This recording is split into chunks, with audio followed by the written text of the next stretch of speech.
Hello నమస్తే. ఈరోజు మనం మాసారం ప్రేమ్ కుమార్ సిజేఎస్ రాష్ట్ర అధ్యక్షులతోని స్పెషల్ ఇంటర్వ్యూ చేయబోతున్నాం. అంటే ప్రధానంగా ఏంటంటే రాష్ట్రంలో ఉన్న 100కు పైగా ఇంజనీరింగ్ కాలేజీలకు సంబంధించి ఇంజనీరింగ్ అడ్మిషన్ల కోసం షెడ్యూల్ విడుదలైంది, నోటిఫికేషన్ వచ్చింది. అట్ ద సేమ్ టైం ముఖ్యమంత్రి రేవంత్ రెడ్డి గారు మొన్న విద్యాశాఖ పైన రివ్యూ పెట్టి రివ్యూలో ఇంజనీరింగ్ కాలేజీల ఫీజులు పెంచుకోవడానికి సంబంధించి చాలా సీరియస్ అయ్యారు. అంతా మీ ఇష్టం వచ్చినట్టు చేస్తారా, తప్పుడు లెక్కలు సమర్పించి తప్పుడు డాటాతోని ఇంజనీరింగ్ కాలేజీలు ఇష్టం వచ్చినట్టుగా ఫీజులు పెంచుకునే కార్యక్రమం చేస్తున్నారు. కొంతమంది ఫ్యాకల్టీలకు అసలు అక్కడ ఫ్యాకల్టీ ఉండరు, ఫ్యాకల్టీకి జీతాలు ఇయ్యరు, ఇచ్చే జీతాలు కూడా కరెక్ట్గా లెక్కలు చెప్పరు, ఫ్యాకల్టీలకి లక్షల జీతాలు ఇస్తున్నట్టు, అక్కడ చాలా సౌకర్యాలు కల్పిస్తున్నట్టు విద్యార్థులకి, అన్ని తప్పుడు లెక్కలతోని ఇంజనీరింగ్ కాలేజీలో ఫీజులు పెంచుతారంటే మీ ఇష్టం వచ్చినట్టు చేస్తే కుదరదు. కేసీఆర్ ప్రభుత్వం ఉన్నప్పుడు టాస్క్ ఫోర్స్ పేరుతోని ఇంజనీరింగ్ కాలేజీల పైన తనిఖీలు చేసిండు, కానీ కొండను దొవ్వి ఎలకను కూడా పట్టలేదు. కానీ మనం అట్లా చేయొద్దు, కొండను దొవ్వి దందాన్ని బయట పెట్టాలి, ఇంజనీరింగ్ కాలేజీలని కట్టడి చేయాలని చెప్పి ఆయన చాలా సీరియస్గా చెబితే ఇంకో మాట కూడా చెప్పిండు. ఎవరైతే ఇట్లాంటి తప్పుడు పత్రాలతోని తప్పుడు లెక్కలతోని ఇంజనీరింగ్ కాలేజీలు వ్యవహరిస్తున్నాయి వాళ్ళపైన అవసరమైతే క్రిమినల్ కేసులు పెట్టండి అన్నాడు. ఇప్పుడు ఇంజనీరింగ్ కాలేజీ కౌన్సిలింగ్కి షెడ్యూల్ వచ్చింది. ఏంటి అసలు ఇంజనీరింగ్ కాలేజీలు క్రిమినల్ కేసులు పెట్టాల్సిన పరిస్థితి ఎందుకు వచ్చింది? కాలేజీల పైన ఆ తప్పుడు లెక్కలేంటి, తప్పుడు పత్రాలేంటి, వాళ్ళు ఇష్టం వచ్చినట్టు చేసుకోవటం ఏంది, వాళ్ళ ఇష్టాలేంది, ఈ విషయాలపైన మాసారం ప్రేమ్ కుమార్ గారితో మాట్లాడదాం. ఎందుకు వారితోనే మాట్లాడుతున్నాం అంటే ఇంజనీరింగ్ కాలేజీల దందా పైన, ఇంజనీరింగ్ కాలేజీల పైన అవినీతి అక్రమాలపైన ఆయన అనేక సార్లు కంప్లైంట్లు ఇచ్చారు ప్రభుత్వానికి, ముఖ్యమంత్రి గారితో సహా, హైయర్ ఎడ్యుకేషన్తో సహా 42 ఇంజనీరింగ్ కాలేజీల అక్రమాలపైన కంప్లైంట్ ఇచ్చారు. అది ఇన్వెస్టిగేషన్ నడుస్తుంది, దానిపైన అనేక మంది ఎంప్లాయీస్ పైన కూడా చర్యలు తీసుకున్నాం. కాబట్టి వారికి పూర్తిగా దీనిపైన అవగాహన ఉంది, కాబట్టి వారిని అడిగి తెలుసుకునే ప్రయత్నం చేద్దాం. నమస్తే మాసారం ప్రేమ్ కుమార్. బాగున్నాను. ఏంటి ఇంజనీరింగ్ కాలేజీలు కూడా? ఇంజనీరింగ్ కాలేజీలో యాక్చువల్గా మొన్న రీసెంట్ ఒక 3 days బ్యాక్ ముఖ్యమంత్రి రేవంత్ రెడ్డి గారు వెరీ సీరియస్ అయ్యారు టెక్నికల్ ఎడ్యుకేషన్ వాళ్ళ మీద, plus school education and higher education. So అక్కడ గమ్మత్ ఏంటంటే హైయర్ ఎడ్యుకేషన్ కౌన్సిల్ వాళ్ళని అక్కడ ఇన్ఫార్మ్ చేయలేదు, ఆ ఆఫీసర్లు ఎవరు రాలే ఆ మీటింగ్కి. ఓహో, ఎందుకు రాలేదంటే టెక్నికల్ ఎడ్యుకేషన్ సంబంధించిన కమిషనర్, ప్రిన్సిపల్ అంటే సెక్రటరీకి సంబంధించిన హైయర్ ఎడ్యుకేషన్ సెక్రటరీకి సంబంధించి యోగితారాన్న ఈ అధికారులకు మనకు హైయర్ ఎడ్యుకేషన్ కౌన్సిల్ అధికారులకు పడట్లేదని, వాళ్ళ మధ్య మంచి సఖ్యత లేదని చెప్పి ఎడ్యుకేషన్ సెక్రటరీ ఆఫీస్ కి హైయర్ ఎడ్యుకేషన్ కు చైర్మన్ కి ఈ ఆఫీస్ కు మధ్యలో సఖ్యత లేదు, అధికారుల మధ్య అంత సమాధానం లేదు కనుక ఆ ఇంటిమేషన్ వీళ్ళకి ఇవ్వకుండానే ముఖ్యమంత్రి రేవంత్ రెడ్డి గారితో మీటింగ్ పెట్టారు. మీటింగ్ పెట్టేసి డేట్లు ఫిక్స్ చేశారు. అక్కడ ఆ సందర్భంగా ముఖ్యమంత్రి గారు అడిగారు కూడా, హైయర్ ఎడ్యుకేషన్ మీకు ఎందుకు పడతలేదని కూడా అడిగాడు. అంటే వీళ్ళు అసలు యాక్చువల్గా సమాజం పట్ల ఉన్నటువంటి కన్సర్న్ కన్నా, విద్యార్థులకు న్యాయం చేయాలన్న కన్సర్న్ కన్నా వ్యక్తిగతంగా ఒకరికొకరు గొప్పలకు పోయి అంటే వ్యవస్థను భ్రష్టు పట్టిస్తున్నారు. ఓకే, అయితే నాకు క్వశ్చన్ ఏంటంటే విద్యాదానం అంటే అది ఒక సేవ, సేవ చేసి ఇంజనీరింగ్ కాలేజీల పైన క్రిమినల్ కేసులు పెట్టండి అని ఒక ముఖ్యమంత్రి స్థాయిలో అవును అనాల్సిన పరిస్థితి ఎందుకు వచ్చింది రాష్ట్రం? ఎక్సలెంట్ క్వశ్చన్ అన్న ఇది. ఏ ముఖ్యమంత్రి కూడా ఇట్లా చెప్పలేదు ఇంతవరకు, క్రిమినల్ కేసులు పెట్టండి. అవును, ఎందుకంటే వాళ్ళు సేవ చేస్తున్నారు కదా సమాజం. ఎందుకంటే వీళ్ళు రీసెంట్ ఇప్పుడు ఇంజనీరింగ్ కౌన్సిలింగ్ స్టార్ట్ అవుతుంది. ఇంజనీరింగ్ కౌన్సిలింగ్ స్టార్ట్ అయ్యేటప్పుడు ఎవ్రీ 3 years ఒకసారి టీఏఎఫ్ఆర్సీకి ప్రైవేట్ మేనేజ్మెంట్లో ఏం చేస్తారంటే ఒక నివేదిక ఇస్తారు, ఒక రిపోర్ట్ సబ్మిట్ చేసుకుంటారు, మేము ఫీజులు పెంచుకుంటామని చెప్పి. ఫీజులు ఎందుకు పెంచుకుంటామని రీజన్ చెప్పాలి. ఆ రీజన్ చెప్పే క్రమంలో ప్రైవేట్ మేనేజ్మెంటు హైయర్ ఎడ్యుకేషన్ కౌన్సిల్లో ఉన్నట్టు టీఏఎఫ్ఆర్సీకి కొన్ని పత్రాలను, కొన్ని రిపోర్ట్స్ను సబ్మిట్ చేయాలి. సబ్మిట్ చేసేటప్పుడు ఏం రాయాలి రీజన్స్ అంటే, సపోజ్ 1,70,000 ఉంది ఫీజు XYZ కాలేజీలో, ఆ XYZ కాలేజీలో 1,75,000 ఉంటే వాళ్ళు ఏం చెప్తారంటే ఈసారి మేము 2 లక్షలు పెంచుకుంటాం, ఏదో క్యాండిడేట్ మీద 2 లక్షలు పెంచుకుంటాం. ఎందుకు పెంచుకుంటాం అంటే రీజన్ చెప్పాలి. ఎందుకు పెంచుకోవాలనుకుంటున్నారు మీరు అన్నప్పుడు టీఏఎఫ్ఆర్సీకి హైయర్ ఎడ్యుకేషన్ కౌన్సిల్కి వీళ్ళు రీజన్ చెప్పాలి. ఎవరు ప్రైవేట్ మేనేజ్మెంట్స్.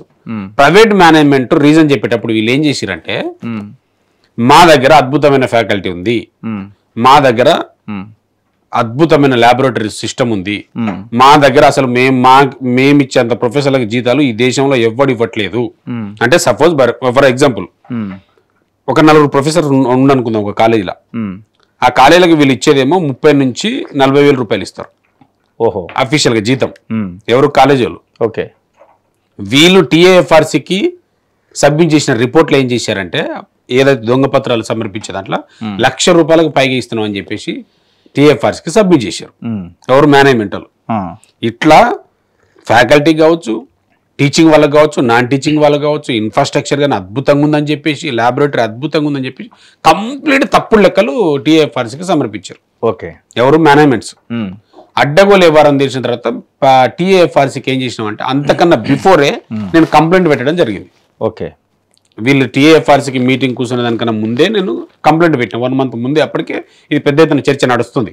ఏమని? అప్పుడు సీఎంఓకి రాసినాము, లెటర్ రాసినాము, తర్వాత ప్రిన్సిపల్ సెక్రటరీ ఎడ్యుకేషన్ సెక్రటరీ యోగితారానికి రాసినాము, హైయర్ ఎడ్యుకేషన్ కౌన్సిల్కి రాసినాం.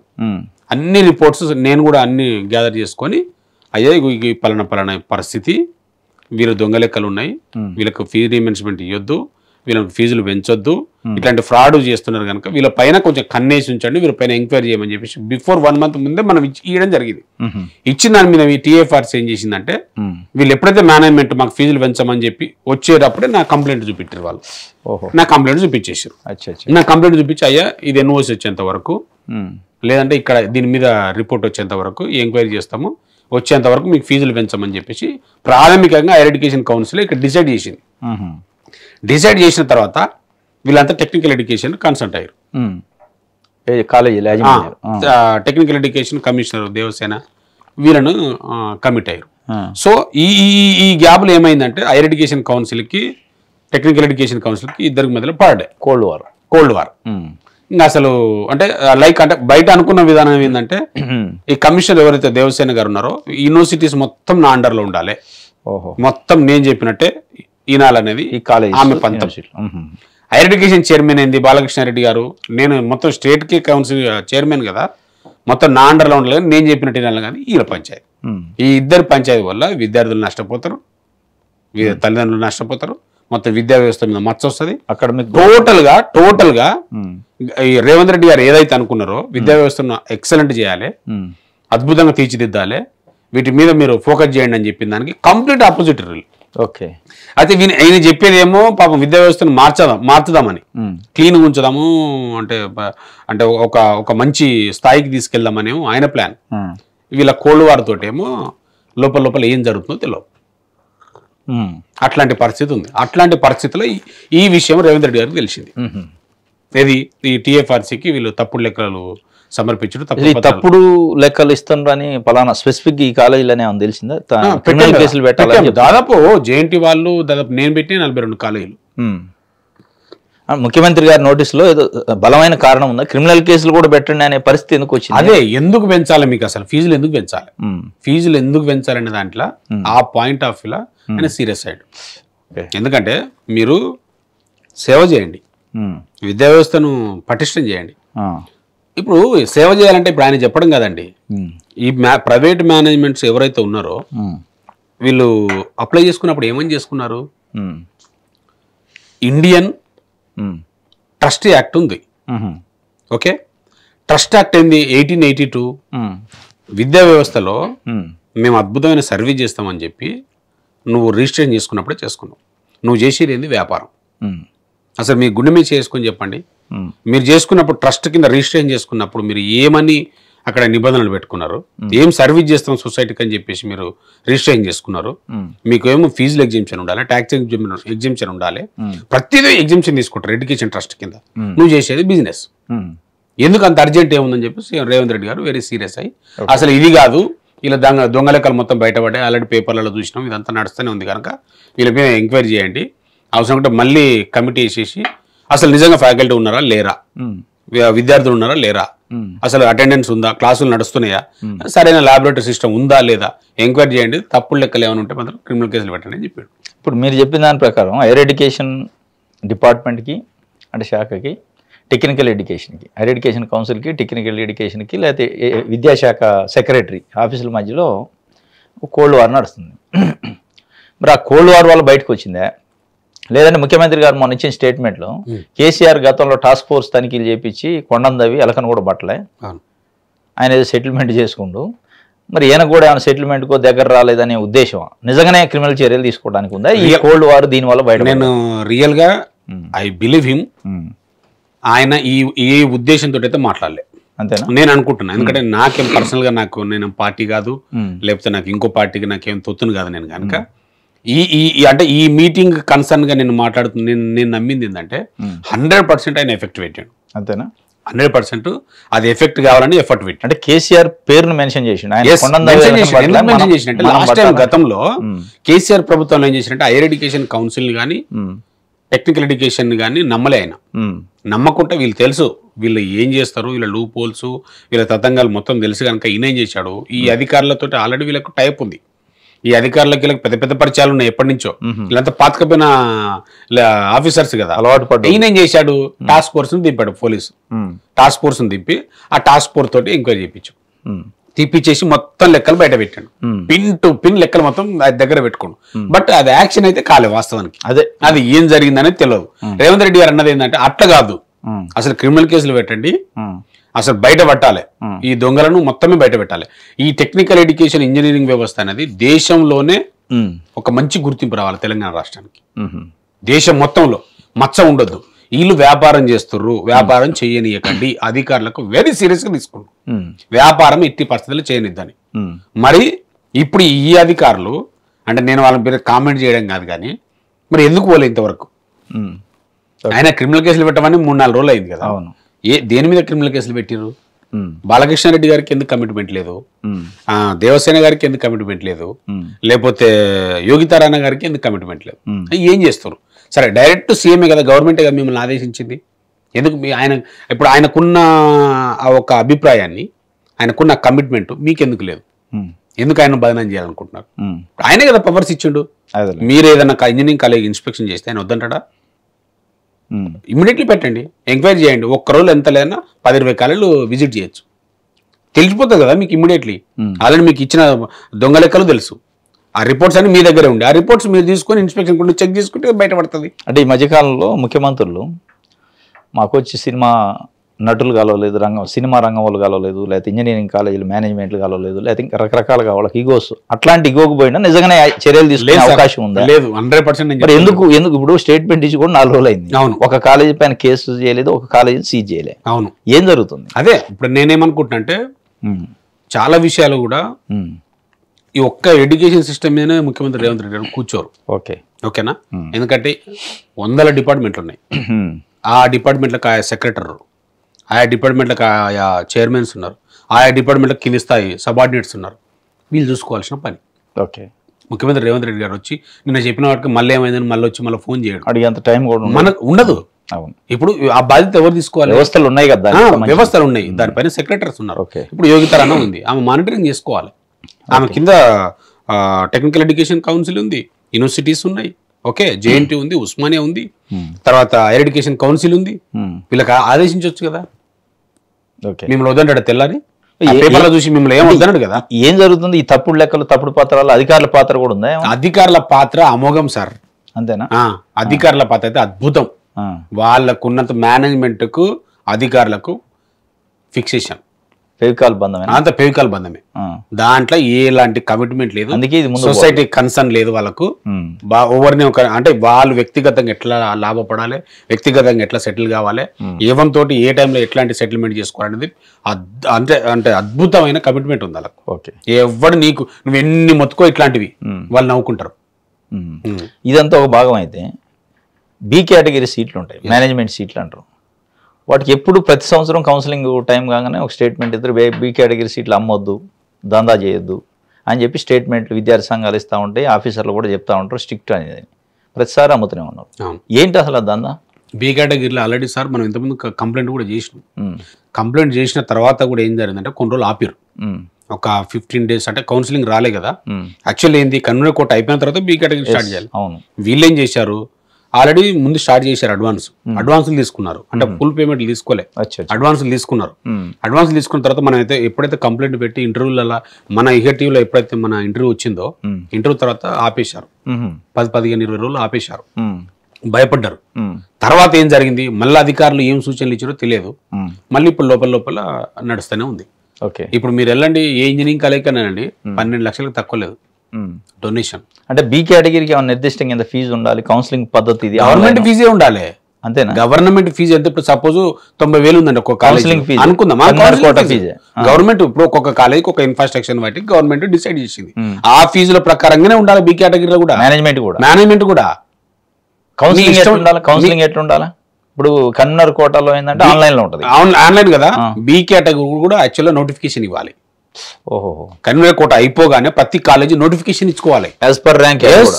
అది కూడా ర్యాంకింగ్ ఉంటది. ర్యాంకింగ్ లేదు, మన్ను లేదు, మశానం లేదు, అడ్డగోలు వ్యవహారం అండి. డైరెక్ట్ మార్కెట్ మార్కెట్ అడ్డగోలు మార్కెట్. అసలు యాక్చువల్గా వీళ్ళు ఇండియన్ ట్రస్ట్ యాక్ట్ ఉంది కదా 1882, దాని ప్రకారం కాదు వీళ్ళు చేసుకోవాల్సింది కమర్షియల్ యాక్ట్ కింద. బిజినెస్ సూపర్ మార్కెట్ల కింద చేసుకోవాలి. దాని బిజినెస్ చేసుకుంటే అద్భుతమైన జిఎస్టీ కట్టవచ్చు, ట్యాక్స్ కట్టుకోవచ్చు, ఫుల్ బిజినెస్ చేసుకోవచ్చు. దాని కింద రిజిస్టర్డ్ కావాలి వీళ్ళు సూపర్ మార్కెట్ లాగా. ఎందుకంటే మీరు ఆఫర్ చూడండి, స్క్రీనింగ్ టెస్ట్ పెడతారు వాడు. ఒకరికి ముందర వస్తే ఫీజు తగ్గుతుంది, ఒకటి మధ్యలో వస్తే ఇంకో ఫీజు ఉంటుంది, ఒకటి లాస్ట్కి వస్తే ఫీజు మధ్యలో ఉంటుంది. సేమ్ సూపర్ మార్కెటే. దసరా సేల్ ఉంటుంది కదా, దసరా సేల్ అప్పుడు ఒక రేట్ ఉంటుంది, దీపావళికి రేట్ ఉంటుంది, సంక్రాంతికి రేట్ ఉంటుంది. ఆ టైప్ వీళ్ళు వచ్చే. అందుకే నేను ఏమంటున్నా అంటే ఎడ్యుకేషన్ యాక్ట్ అదే ట్రస్ట్ కింద వీళ్ళు రిజిస్టర్డ్ కావద్దు, కమర్షియల్ యాక్ట్ కింద వీళ్ళు రిజిస్టర్డ్ అయ్యారు అనుకోని అద్భుతంగా బిజినెస్. గవర్నమెంట్ ఎవరు డిస్టర్బ్ చేయడు అసలు. గవర్నమెంట్ ట్యాక్స్ అని వస్తుంది. ట్యాక్స్ ఎగ్జామ్షన్ తీసుకుంటే నువ్వు చేసే దొంగ దందా ఇట్లా చేస్తుంటివి, సేవ చేస్తా అని చెప్తే బిజినెస్ చేస్తుంటివి. నీకు ఎక్కడుంది? నువ్వు అసలు ఏం కమిట్మెంట్ ఉందని, ఏం కమిట్మెంట్ ఉంది సార్ వీళ్ళకి? నాకు అర్థం కాదు. ఇప్పుడు ఇది మనం అనుకునే అన్ని అందరికి తెలుసు, విద్యార్థి సంఘాలకు తెలుసు, ఆఫీసర్లకు తెలుసు, గవర్నమెంట్కి తెలుసు. ఎందుకు ఆపలేకపోతుంది వ్యవస్థ? నేను అదే అంటున్నా. ఇప్పుడు యాక్చువల్గా సార్ ఇప్పుడు సరే గత ప్రభుత్వాల గురించి మనం మాట్లాడుకుంటే పక్కన పెడదాము. నేనే అంటున్నా కదా, ఇప్పుడు ఈయననే ఇప్పుడు రేవంత్ రెడ్డి గారు డైరెక్ట్ ఇచ్చారు కదా ఆర్డర్, క్రిమినల్ కేసు పెట్టమన్నాడు కదా, చర్యలు సీరియస్ తీసుకోమన్నాడు కదా, ఎక్కడ ఎవరిని కూడా ఉపేక్షించొద్దు అన్నాడు కదా. మరి మీరు ఎందుకు పోలే ఇంతవరకు? రెండో పాయింట్, అధికారులు ఒకవేళ పోయి ఇన్స్పెక్షన్ చేసి అద్భుతమైన రిపోర్ట్ ఉంది సార్, వీడు మొత్తం దొరికిపోయాడు మాకు అని చెప్పేసి నీకు రిపోర్ట్ సబ్మిట్ చేస్తే, గవర్నమెంట్ దగ్గర రిపోర్ట్ సబ్మిట్ చేస్తే, అప్పుడు నీ మీద ఏమైనా సీరియస్ ఎందుకు పోయినావు మన దగ్గర అంటే నువ్వు అప్పుడు చెప్పుకో. అందరూ ఓకే చెప్పుకో. ఇంకా నేను పోం పోయి అంత గవర్నమెంట్ ఏదో లోపల ఏదో జరుగుతుంది, వాళ్ళు అట్లే అంటారు పైకి మనల్ని ఇబ్బంది పెడతారు అని చెప్పేసి నువ్వు డ్రాప్ అయిపో, నష్టమే ఉంది. రెండో పాయింట్, మీరు అన్న విద్యార్థి సంఘాలను, విద్యార్థి సంఘాలు కూడా ఎందుకు కొట్లాడతలేరు? కొట్లాడతారు, తెలుసు అందరికి, తెలుసు ఈ దందా. అయితే వీళ్ళు ఏం చేశారంటే విద్యార్థి సంఘాలను కూడా కట్టడి చేసే ప్రయత్నాలు గత ప్రభుత్వంలో చాలా జరిగినాయి. ఓహో, కొట్లాడనీయలే వాళ్ళని కొట్లాడనీయకుండా ప్రభుత్వాల మేనేజ్మెంట్లా ప్రభుత్వాలు కొట్లాడేయకుండా క్రిమినల్ కేసులు పెట్టి, వీళ్ళు ఏదో చిన్న మిస్టేక్ చేసి దాంట్లో ఆ కేసులో లీగల్ పాయింట్లో వాళ్ళని మెంటల్ గా డిస్టర్బ్ చేసి, ఆ పాయింట్ ఆఫ్ లో దాన్ని లాగి వాళ్ళని ఇబ్బంది పెట్టి మెంటల్ గా వాళ్ళని డిస్టర్బ్ చేసి ఆటోమేటిక్ గా వాళ్ళని కూడా కంట్రోల్ చేసేసి గత ప్రభుత్వాలు మొత్తం నాశనం పట్టించారు విద్యార్థి సంఘాలు. విద్యార్థి సంఘాల్లో ఉన్న కమిట్మెంట్ ఉందా అంటే ఉండా లేరా అని పక్కన పెడదాం. మేనేజ్మెంట్ చేస్తున్న తప్పులకు విద్యార్థి సంఘాలు ఎవరైనా కంప్లైంట్ చేస్తే యాక్షన్ తీసుకున్న పరిస్థితి కూడా లేదు. ఏం చేయాలి విద్యార్థి సంఘాలు? అదే మేనేజ్మెంట్ విద్యార్థి సంఘం పైన కంప్లైంట్ ఇస్తే ఇమీడియట్లీ యాక్షన్ ఉంటుంది. ఎందుకంటే ఆయన పోలీస్ కమిషనర్ కాడికి పోతారు, మేనేజ్మెంట్ అంతా కలిసి ఆయన ఇంకో దగ్గర కేసు పెడతాడు, ఆయన పైసలు ఉంటాయి, మేనేజ్ చేస్తారు, వీళ్ళు ఇమ్మీడియట్లీ కాల్ ఫర్ చేస్తారు. అదే విద్యార్థి సంఘాలు పోయి హైయర్ ఎడ్యుకేషన్ లో కంప్లైంట్ చేస్తే వీడు మళ్ళీ ఈడే ఫోన్ చేసుకోవాలి, అలిసిపోవాలి వీడు. ఓకే, విద్యార్థి సంఘం ఎవరైతే కొట్లాడతాడు ఇంజనీరింగ్ కాలేజ్ మేనేజ్మెంట్లు ఫక్త్ క్రైమ్ చేస్తాయి, చర్యలు అద్భుతమైన క్రైమ్ అన్నది అద్భుతం. నేను ఇప్పుడే చర్యలు లేవు. ఇప్పుడు నేను ఏ కాలేజ్ కన్నా వెళ్ళండి, ఇప్పుడు నువ్వు ఆవేశంలో విద్యార్థి సంఘాలు ఏదైనా చిన్న మిస్టేక్ కాదు, గేట్ ఇట్లా మూపినా కూడా కొట్టి భయంకరంగా కొట్టిండని చెప్పేసి కేసు పెడతాడు, వాడు ఇమ్మీడియట్లీ తీసుకుపోయి జైలు వేస్తాడు. మరి మేము కూడా ఇమ్మీడియట్లీ విద్యార్థి సంఘాలు కూడా కంప్లైంట్ పెట్టారు కదా, మీరు ఎందుకు తీసుకోరు? రూల్స్ మీరు దొంగలు కదా, మరి మీరు క్రిమినల్స్ గారా? ఎంతమంది పెట్టింటారు చెప్పండి, 100 మంది పెట్టారు కదా. కొంతమంది అధికారులు అంటున్నారు విద్యార్థి సంఘాలు చాలా మంది పెడుతున్నారు, కంప్లైంట్స్ పెడుతున్నారు, ఇబ్బంది పెడుతున్నారు. ఎంతమంది కని చేస్తాం? ఎంతమంది కంటే నువ్వు సీట్లో ఉన్నది దేనికి? చట్టం చూడాలి కదా, చట్టం చూడాలి కదా. ఎంతమంది చేస్తారు? ఎంతమంది అని చేస్తారు. నీకు చేతగా కూడా దిగిపో, అక్రమం జరిగినప్పుడు ఎంతమంది అని చేస్తారు, అంతే కదా. వీళ్ళు ఎంతసేపు ఉన్న విద్యార్థి సంఘం లేదు తప్పుడు అభిప్రాయం ఏద్దామని, నీకన్నా దొంగలు ఎవరున్నారు? ఈతను దోసుకుంటే కన్నా ఎవరున్నారు? విద్యార్థి సంఘాలు ఎందుకు తప్పుడు పడుతున్నారు? ఇంతకన్నా కోట్ల రూపాయలు, 100 కోట్ల రూపాయలు కదా మీరు దందా చేస్తున్నారు. విద్యార్థి సంఘాలు ఏం చేస్తున్నారు? ఓకే. కంప్లైంట్ చేస్తే కూడా కంప్లైంట్ తీసుకునే పరిస్థితి. ఏమవుతారు ఆటోమేటిక్ ఇప్పుడు కొంతమందికి నెలనే పేషెంట్, కొంతమందికి 2 నెలలే పేషెన్సీ ఉంటుంది. పేషెన్సీ అయిపోయింది అనుకో, ఎవడు యాక్షన్ తీసుకోవడం సైలెంట్ అయిపోతాం. ఓకే. బాధ్యత ఉండాల్సింది అధికారులకు. ఇంకొక అంశం, మీరు ఇందాక హైయర్ ఎడ్యుకేషన్ కౌన్సిల్కి టెక్నికల్ ఎడ్యుకేషన్ డిపార్ట్మెంట్కి హైయర్ ఎడ్యుకేషన్ డిపార్ట్మెంట్కి మధ్యలో సఖ్యత లేదు, కోల్డ్ వార్ నడుస్తుంది. ఈ కోల్డ్ వార్ ముఖ్యమంత్రికి అధికారులకు కూడా ఏమైనా ఉందా, సహకరించట్లేదా? చాలా సందర్భాల్లో ఎందుకంటే ఆయన already direct open statement criminal కేసులు పెట్టవండి, ఒక్క కేసు కాలేదు. అంటే అధికారులు కోఆపరేట్ చేయట్లేదా, అధికారులు మాట వింటలేదా ముఖ్యమంత్రి గారు? ఇంతకుముందు కూడా అన్నాడు కదా రేవంత్ రెడ్డి గారు, ఇంతకుముందు కూడా అన్నాడు అధికారులు అంటే లాస్ట్ ఒక 6 months బ్యాక్ కూడా ఈ మాట అన్నాడు ఆఫీసర్లు, ఐఏఎస్లను ఉద్దేశించి. మీరు ఆఫీసులు వదిలిపెట్టండి, మీరు గ్రౌండ్లోకి వెళ్ళండి, ఫీల్డ్లోకి వెళ్ళి దాన్ని అంతా ఎంక్వైరీ చేయండి, ఇన్స్పెక్షన్ చేయండి, ఆ ప్రభావం చూపిస్తుంది అని చెప్పేసి 100 సార్లు చెప్పిన. ఏసీ రూమ్ లో కూర్చోవద్దు, వీళ్ళు ఏసీ రూమ్ లో వదలరే. ఇంకోటి అంటే ఐఏఎస్లను అనడం కాదు కానీ ఐఏఎస్లు వేరే స్టేట్కి సంబంధించిన వాళ్ళు ఉంటారు. అంటే చెప్తున్నా, అంటే మరి నిజమా కాదా తెలియదు కానీ ఇంకోటి మనం కూడా కొన్నిసార్లు రెక్టిఫై చేసుకోవాలి. మన పైన ప్రేమ ఉంటుందని కూడా నమ్మొద్దు, వేరే స్టేట్కి సంబంధించిన ఉంటారు. ఇప్పుడు మీరు అన్నట్టు మరి రేవంత్ రెడ్డి గారు చెప్పారు కదా, ఏ ఐఏఎస్ వెళ్ళి ఇన్స్పెక్షన్ చేస్తున్నారు ఇంజనీరింగ్ కాలేజీలు కానీ స్కూల్స్ కానీ. కనీసం ఆయన 2 రోజులు వెళ్ళమన్నాడు కదా, నేను 4 రోజులు వెళ్తే తిడతాడా? చర్యలు పక్కన పెట్టి విజిట్ కూడా వారంలో 2 సార్లు వెళ్ళమన్నాడు. వారంలో 2 సార్లు వెళ్ళి స్కూళ్ళను కానీ కాలేజీలను కానీ యూనివర్సిటీస్ కానీ విజిట్ చేయమన్నాడు. లేదు 3 సార్లు పోయింది అనుకోండి, తిడతాడా? ఆయన ఏమన్నా తప్పు కాదు కదా, తప్పు కాదు కదా. అద్భుతంగా నువ్వు వెళ్ళినామంటే అక్కడ ఒక ఇన్ఫ్రాస్ట్రక్చర్ ఏందనేది నీకు బయటపడుతుంది రిపోర్ట్లా, అక్కడ ఉన్న విద్యా వ్యవస్థ ఎట్లా ఉందనేది బయటపడుతుంది, అక్కడ టీచింగ్ ఉన్నారా నాన్ టీచింగ్ ఉన్నారా, ఓకేనా, ఇన్ఫ్రాస్ట్రక్చర్ పర్ఫెక్ట్ ఉందా లేదా, ఏం నీడ్ ఉంది, అసలు ఏం అవసరం పడ్డది, ఏం నష్టం జరుగుతుంది అనేది నీకు క్లియర్ రిపోర్ట్ ఉంటుంది కదా. ఇంకోటి బయట నీకు ఆఫీసర్లు కూడా టైంకు జాబ్ కోనలు కూడా చాలా మంది. నువ్వు ఇట్లాంటి ఇన్స్పెక్షన్ చేస్తే, ఇట్లాంటి సడన్ విజిట్ చేస్తే ఆటోమేటిక్ ఆ భయం కూడా స్టార్ట్ అవుతుంది. అంటే ఆ ప్రభావం ఆ ఒక జిల్లా మొత్తం మీద పడుతుంది. ఓకే. ఇంకోటి చివరిగా మీరు 42 ఇంజనీరింగ్ కాలేజీల పైన కంప్లైంట్ చేశారు, ఇది కాక MBA MCA కాలేజీల పైన కూడా కంప్లైంట్ ఇచ్చారు.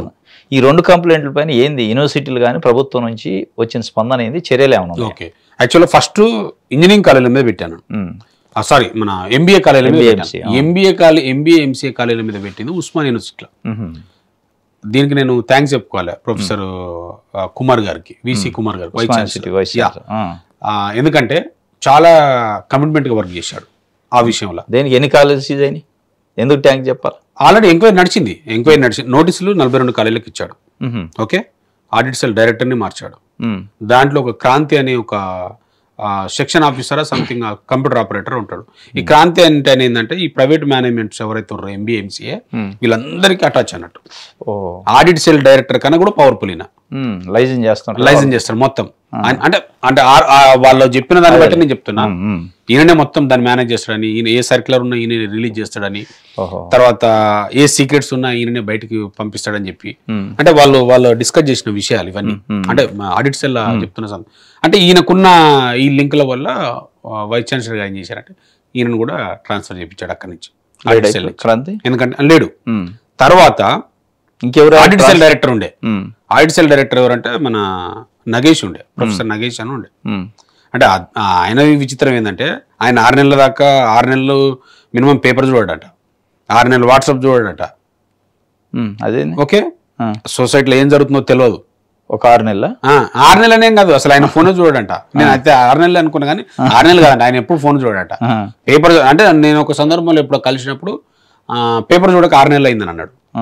అలాంటి వాళ్ళు మనకు ఆడిట్ సెల్ డైరెక్టర్, ప్రొఫెసర్ ఆయన ప్రొఫెసర్, అలాంటి వాళ్ళు మనకు ఆడిట్ సెల్ డైరెక్టర్ ఉండాలి. ఓకే, ఉంటే వాళ్ళు చర్యలు తీసుకొని అద్భుతంగా ఈ విద్యా వ్యవస్థను మారుస్తారు. ఓకే, ఆ ప్లేస్ లా ప్రొఫెసర్ కిషన్ అని ఇప్పుడు ఆడిట్ సెల్ డైరెక్టర్ ప్రజెంట్ కొత్తగా వచ్చి, చాలా నైస్ క్యాండిడేట్. అంటే మీ కంప్లైంట్ వల్ల జరిగింది? Yes, exactly. ఎందుకంటే ప్రొఫెసర్ వైస్ ఛాన్సలర్ గారు VC కుమార్ గారు తీసుకున్న నిర్ణయం అద్భుతం, నేనైతే దానికి అప్రిషియేట్ చేస్తున్నా. ఏ కాలేజీ పైన పెనాల్టీ చేయటం కానీ సీజ్ చేయటం కానీ ఆల్రెడీ ఎంక్వైరీ నడుస్తుంది, ఇంకా కంప్లీట్ కాలేదు. ఇంకొక 1 or 2 days లో అయిపోతుంది. అయిపోయిన తర్వాత ఈ 1 month MBA MCA ఈ ఫస్ట్ వీక్ లో కానీ వాళ్ళందరినీ పిలిపించి మీటింగ్ పెట్టేసి పెనాల్టీలు ఎట్లా ఇంపోజ్ చేయాలి, ఇంకొకసారి ఎట్లా సెటరేట్ చేసుకోవాలి, మొత్తం వ్యవస్థను మార్చాలి, ఇట్లా గుంటే కుదరదని చెప్పేసి కూడా వార్నింగ్. VC గారు ఆ విషయంలో అయితే వెరీ కమిటెడ్ అండి. నేను చెప్తున్నా కదా, ఆయనకు ఒక విజన్ ఉంది. నేనేదో ఆయన వీళ్ళు ఉంచారు కదా, ఇంతవరకు కూడా గెలవలేదు. మేనేజ్మెంట్ ఉంచారు కదా, వాళ్ళు మ్యానిపులేట్ చేస్తూ ఉంటారు. గవర్నమెంట్ కదా చేయాల్సింది. ఓకే, మన రేవంత్ రెడ్డి గారికి కూడా థ్యాంక్స్ చెప్పాలి. అంతేనా? ఎందుకంటే ఒక ఉస్మానియా యూనివర్సిటీకి చాలా రోజుల తర్వాత, అంటే ఇంతకుముందుకు వైస్ ఛాన్సలర్ ఉన్న వాళ్ళు బాగా పనిచేయట్లేదని నేను చెప్పట్లేదు, కానీ మంచి అంటే ఒక ఉస్మానియా యూనివర్సిటీకి పేరు అంటే ప్రపంచంలో వ్యాప్తంగా ఉన్న అన్ని యూనివర్సిటీలలో ఒక ప్రఖ్యాతంగా, అంటే దానికంటూ ఒక ప్రత్యేకమైన ఆ గుర్తింపు ఉంది. సో అట్లాంటి యూనివర్సిటీకి ఇట్లాంటి కమిట్మెంట్ ఉన్న వీసీని అంటే కుమార్ సార్ని అపాయింట్ చేయడం అనేది వెరీ అప్రిసియేషన్. ఎందుకంటే ఆయనకు ఒక విజన్ ఉంది, ఒక కమిట్మెంట్ ఉంది. ఆయన డబ్బులకు లొంగేటోడు కాడు, ఓకే, ఎక్కడ కూడా రాజీపడేటోడు కాడు. Okay, system system system. Okay, that's చివరిగా 42 కాలేజీలు ఇంజనీరింగ్ కాలేజీలు పని ఇచ్చారు కదా, అవును. ఏంటి దాని రిఫ్లెక్షన్, దాని రిజల్ట్ ఏమైనా కనపడదా? యాక్చువల్గా నేను అంటే నాకున్నది ఈ పరిణామాలన్నీ దాని వలన లేకపోతే అసలు వేరే? 100% దాని వల్లనే, మీడియా వల్ల, ఇంటర్వ్యూస్ వల్ల పబ్లిక్ అయింది. ఎందుకంటే సీఎం గారికి లెటర్ పెట్టాము, ముగ్గురికి సెక్రటరీ గారికి లెటర్స్ పెట్టాము. ఇవన్నీ ఆ ఎఫెక్ట్ చూపించినాయి. చూపెట్టట్లే అనట్లే. జేఎన్టీ కూడా ఇన్స్పెక్షన్ చేస్తుంది, ఓఈ కూడా ఇన్స్పెక్షన్ చేస్తుంది. ఇన్స్పెక్షన్ ఆల్రెడీ కూడా అది కూడా ఇంకొక 1 వీక్లో అది కంప్లీట్ అవుతుంది. ఆ కంప్లీట్ అయిన తర్వాత చర్యలు ఏం తీసుకుంటారు అనేది చూడాలి. ఇప్పుడు మీ కంప్లైంట్ల వల్ల కానీ అటు నుంచి యంత్రాంగం చేస్తున్న చర్యల వల్ల విద్యార్థులకి ఏ లాభం జరిగింది? విద్యార్థులు చివరిగా ఎవరైతే అంటే ఒక బాగా అవేర్నెస్ వచ్చింది, మనం ఇచ్చిన ఇంటర్వ్యూస్ కానీ లేదంటే మనం పెట్టిన కంప్లైంట్ వల్ల బాగా అవేర్నెస్ వచ్చింది. అవేర్నెస్ వచ్చిన తర్వాత చాలా వరకు ఇంజనీరింగ్ కాలేజీలో ఇన్ఫ్రాస్ట్రక్చర్ని సెట్ చేసుకోవడం, ఫ్యాకల్టీని సెట్ చేసుకోవడం, రెగ్యులర్గా తరగతులు నడపాలి, ఇది సిస్టమ్ మంచి పద్ధతి కాదు, పెట్టిండు కొంచెం అలర్ట్ అయిపోయారు. అలర్ట్ అయిపోయి ఇప్పటి నుంచి మనం సిస్టాన్ని మార్చుకుందాం అని చెప్పి చాలా మంది ఇంజనీరింగ్ సంబంధించిన మేనేజ్మెంట్ కూడా నాకు ఫోన్ చేసి అయితే అయింది, కానీ నువ్వు చేసిన ఫైట్ అయితే ఇట్స్ జెన్యూన్, గో హెడ్ అని కూడా చెప్పిన వాళ్ళు కూడా చాలా మంది ఉన్నారు. ఓకే, అలా నేను దాంట్లో హ్యాపీగా ఫీల్ అవుతున్నా. Okay, thank you Prem Kumar గారు. ఇది ఈరోజు ఇంజనీరింగ్ కాలేజీలు, ఎంబీఏ, ఎంసీఏ కాలేజీల పైన ప్రేమ్ కుమార్ గారు ఇచ్చిన కంప్లైంట్లు, దాని తర్వాత జరుగుతున్న పరిణామాలు, ఎంక్వైరీ, విచారణ ఆన్గోయింగ్ ఉంది వాటిపైన. దాంతోపాటు ముఖ్యమంత్రి గారు ఈ మధ్య కాలంలో 1 వీక్ బ్యాక్ విద్యాశాఖ పైన పెట్టిన సమీక్షలో చాలా సీరియస్గా కమిటెడ్గా మాట్లాడిన మాటలు మరి ఎంతవరకు ఫలితం ఇస్తాయి? నిజంగానే వారు అన్నట్టు అక్రమాలు చేస్తున్న, నిబంధనలు విరుద్ధంగా నడుస్తున్న కాలేజీలు పైన క్రిమినల్ కేసులు ఉంటాయా, చర్యలు ఉంటాయా, పెనాల్టీస్ ఉంటాయా అనేది మనం భవిష్యత్తులో చూడాలి. ఇప్పుడు ప్రస్తుతానికైతే ఈ సంవత్సరం ఉన్న ఫీజులతోనే కౌన్సిలింగ్ స్టార్ట్ అయింది, నడుస్తుంది. చూడాలి భవిష్యత్తులో ముఖ్యమంత్రి రేవంత్ రెడ్డి గారి కమిట్మెంట్ ఎంతవరకు ఉంటుంది, ప్రభుత్వ యంత్రాంగం కమిట్మెంట్ ఎంతవరకు ఉంటుంది ఇంజనీరింగ్ కాలేజీల పైన అనేది మనం భవిష్యత్తులో వేచి చూడాల్సిన అవసరం ఉంది. Thank you.